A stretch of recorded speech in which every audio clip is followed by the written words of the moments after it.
my wonderful viewers, and welcome to another episode of Betty Adams Overanalyzes. Today we are going to take a spoiler-free look at Kaiju number 8, chapter 84. And this was another banger of a chapter, and I cannot wait to knuckle down and write out the complete spoiler episode, but that is not what this is.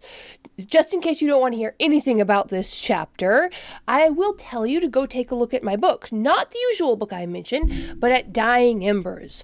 Dragons, aliens, and things that go boom in the night. This book is very different from the other books I've written. When I started writing this story, I had no idea what I was writing. I thought I was going to write a cute little story about some baby aliens. And then I started writing in my personal traumas, something that I had experienced. And my fandom, as it were, my followers, just really started responding to the story on a visceral level. I poured into Dying Embers a trauma that I had personally experienced, which is, looking back on it, analyzing it, is a perfectly normal part of life. There is a point when someone you love suffers a completely unfair tragedy, and you have to sit back and watch that and realize that there's absolutely nothing you can do, that this terrible thing is going to happen and no one's to blame, and there's nothing that anybody can do. There's no one you can go to for help. It's just inevitably going to happen because our bodies are mortal, and at least these flesh body aspects of us suffer and die. And my readers just responded to that so powerfully. And all great fiction, no matter what that fiction is, works on this principle. If this is the kind of story that is going to last not even more than one generation, but more than one reading, more than one experience, if it's going to burrow into a reader's mind and stay there, if it's going to burrow into the cultural zeitgeist and stay there, it must be based on one of those profound moments of reality that every human experiences. Take a look at The Lord of the Rings. What's the core theme there? I mean, there's dragons, there's magic, there's family, there's food, but kind of the great aching wound of that story is the concept that all good things must pass away. And this was Tolkien retelling the story that he found in the dusty old books of Anglo-Saxon legend, the story of the lone knight riding across the landscape of ancient Britain, singing the mournful song that there was no more king in the land, that the era of kings had passed with the invasion of the Romans, or with the fall of the Roman Empire. Every single time a culture exerts itself and comes to the fore, it will then pass away into nothing, and there is nothing you can do to preserve it, because that is the way of nature. A tiny seed spends 1,000 years growing into a massive redwood, and then it falls, and that tree is never going to come back. And this is shown again in the lives of people. You had a childhood when there was sunshine, and no matter what your childhood was like, it was your childhood. And then that childhood passes away into adulthood, and you long after your remembrance of the time, but you know that's just nostalgia and you can never go back. So all you can do is go forward. And that is what The Lord of the Rings captures and encapsulates. And here, in this chapter 84 of Kaiju number 8, you have Matsumoto capturing a very similar things. Things are past and things are gone, and it's perfectly natural to mourn them, and we should mourn them. But we just as the hobbits and the men of Middle-earth went forward and reached forward to build kingdoms and to establish their own cultures and to have families, the characters in this manga are mourning that which is lost, that more peaceful life when you didn't have these giant kaiju tackling you out of nowhere all the time, constantly. But they're moving forward, moving on. And this is just encapsulated in this perfect character moment between the two main characters the two main Defense Force characters who are depicted in this scene. And that's not all that's going on in here. There's another side tangent I want to go off on because this is the spoiler-free version after all. So, Star Trek Deep Space Nine. In Star Trek Deep Space Nine, they took elements from the story that was past, from the era that was past, the Next Generation, in the form of the character O'Brien. O'Brien is an engineer, he's got a lovely wife who's a botanist, and they've got a beautiful daughter. And eventually they have a son, but there was this episode that O'Brien, who kind of represents that sort of Sam Gamgee character in Star Trek. He is both a representative of the old order and the character that goes forward after the Great Change to establish the new order. So you have O'Brien, who was the secondary transporter officer on the Enterprise. He gets married, they have a baby. Then after that series ends, the character transfers over to Deep Space Nine, where he's had a promotion. He and his wife are going forward into the changes of the next story. Now, there's this one particular episode that illustrates kind of a trope that you see in a lot of stories.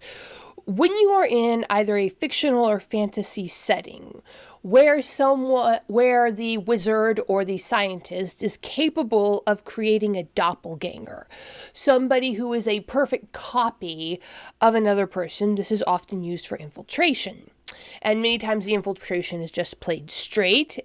But when you have a sleeper agent who is meant to be a perfect copy in order to fit in of another person, you will frequently run into the situation where the sleeper agent is such a good copy that he actually adopts the sympathies and loyalties of the person he is a copy of, causing his awakening when the sleeper coding awakes to go wrong. And that is essentially what happened in this series. You start off thinking you're watching O'Brien freaking out because he believes that his wife and daughter have been replaced with doppelgangers.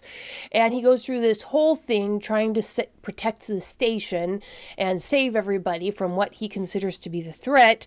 And at the end, his body starts to fail because he was the threat the entire time. Who we thought was O'Brien actually turned out to be a copy sent in by the evil opponent aliens to take down the station. But they did the copy too well, and they copied the sympathies as well as the weaknesses. Now, that's not what happens in Chapter 84, but you have a similar concept going on here. I'm also reminded, you get stories from wartime of spies that are discovered in technical fields, like spies who are getting secrets about missiles. They would be discovered because it wasn't because they successfully copied a successful missile, it was because the spies brought back to their own country information on a missile that contained mistakes, errors. And the chances that two different engineers working in two different fields will spontaneously produce the exact same set of mistakes or poorly designed features are pretty slim, whereas two different engineers, in trying to get something to do a very specific job, will frequently reproduce the same successes. But the mistakes are because the mistakes are due to human error and individual personalities, those don't generally crop up identically in similar systems created separately. So when you are copying something, you want to be careful to copy, especially if you know errors, you want to be careful not to copy the errors into your copy. But when you are working with biological systems, that becomes very, very difficult. Look at anybody who's ever tried to breed anything. You have two very different dog breeds, the German Shepherd and the Golden Retriever. They were bred to do a certain task. And because this task requires a certain type of frame of bones, they both developed hip dysplasia, even though they did not get the mutation from the same source. It's just something that develops in dogs because there is that inherent weakness physically. So you have these two elements of this story that are, let's call them universal truths. One, the world goes ever on and on, change is a constant. Everything that is behind you will pass away. And if you want to succeed, you have to embrace new loves and new interests going forward. The Tolkienian perspective. And then you have the Star Trek O'Brien perspective. When you are making a copy in order to take down your enemy, whether it's missiles you're going to be raining down above or a doppelganger who will be infiltrating, make sure you only copy those things that will ensure your success. Otherwise, the system might fail because your copy has the same weaknesses that the original did. And the original has been dealing with them their entire life and is probably much closer to overcoming their weaknesses than the literal child soldier that you just fielded in an attempt to take her down. Alrighty then. And in this chapter, we do find exactly how Kokoru survives the combat, but this is just one battle and we are in the middle of a tourney arc. So let's go forward with the next chapters. I can't wait for chapter 85. I have no idea who we'll be focusing on. This might actually be in a good time to bring in Reno, but hopefully we'll be going back. I really wish we would be going back to Kafka, but Kaiju number 8's next few battle beats are just going to be relentlessly punching the flat-headed Kaiju, because I did not see the core get destroyed with that single punch that Kaiju number 8 gave him. And I don't know if Matsumoto is going to prioritize two Rock'em Sock'em Kaiju punching each other, because there's so much that needs to be done and so much that needs to be shown. We need to see Mina. We need to see Vice Captain Hoshina. We need to see Jin Narumi. We need to see where Reno is. And I just don't know if a simple, straightforward wham, bam, slam, punch between Kaiju number 8 and the flat-headed speedster Kaiju is deep enough to be worth a whole nother chapter. So I'm kind of afraid we're not going to get to see Kaiju number 8 punch the lights out of, 14 or 13? I don't know. I'm afraid we're not going to get to see that, and we'll just move on to something else awesome. And so that's why I'm looking forward to chapter 85 of Kaiju number 8. I have no idea where this next chapter is going. But what do you think, my wonderful viewers? What are we going to get to see on the first shiny page of chapter 85 of Kaiju number 8? Leave a comments telling me what you think. Hit that like and subscribe button. Go check out my book, Dying Embers, which focuses on my personal trauma, which turned out to be universal trauma. And peace out, my